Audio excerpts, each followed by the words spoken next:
అన్నమయ్య జిల్లా నారెడ్డిపల్లిలో వైసీపీ నాయకులు బరితెగించారు. YCP cooption సభ్యుడు కలీం ఏకంగా బాలికల జూనియర్ కాలేజీలో బర్త్డే వేడుకలు జరుపుకున్నాడు. టపాసులు పేల్చి వీరంగం సృష్టించాడు. ఈ ఘటనపై విద్యార్థుల తల్లిదండ్రులు తీవ్ర ఆగ్రహం వ్యక్తం చేస్తున్నారు. దీనిపై అధికారులకు ఫిర్యాదు చేసినా పట్టించుకోవడం లేదని మండిపడుతున్నారు. ఇలాంటి సంఘటనలు పునరావృతం కాకుండా కఠిన చర్యలు తీసుకోవాలని కోరుతున్నారు.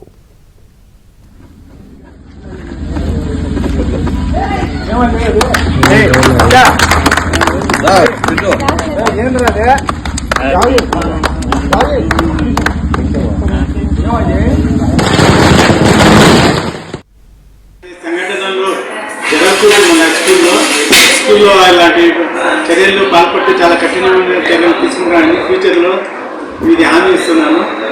అది తర్వాత మా హైయర్ అథారిటీస్ కూడా ఇది ఇన్ఫార్మ్ చేస్తున్నాను. వాళ్ళు కూడా మాకు గైడెన్స్ ఇస్తామని చెప్పి గైడ్లైన్స్ ఇచ్చినారు. ఇలా తప్పకుండా ఫాలో అయ్యి స్కూల్ యొక్క శాంక్టిటీని కీప్ చేస్తానని నేను మీకు హామీ ఇస్తాను.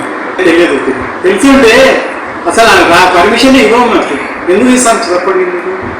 అది మనకు స్ట్రిక్ట్ గైడ్లైన్స్ ఉన్నాయి. మాకు వేరే వాళ్ళకి ఎవరికి స్కూల్ అవసరాలకి ఇవ్వకూడదు.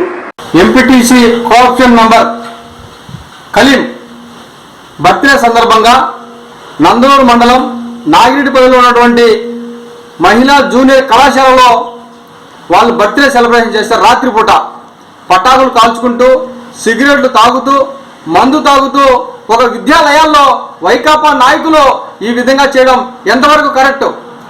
వైకాపా ప్రభుత్వం ఉన్నప్పుడు సహజంగా జరిగేటివి. ఇప్పుడు తెలుగుదేశం పార్టీ అధికారంలో ఉంది.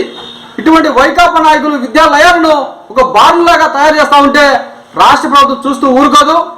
ఏదైతే కలీం ఉన్నాడో ఆ బ్యాచ్ అందరినీ కూడా ఖచ్చితంగా ప్రభుత్వం పై చట్టపరమైన చర్యలు తీసుకునేంత వరకు మేము ప్రభుత్వాన్ని విజ్ఞప్తి చేస్తాం.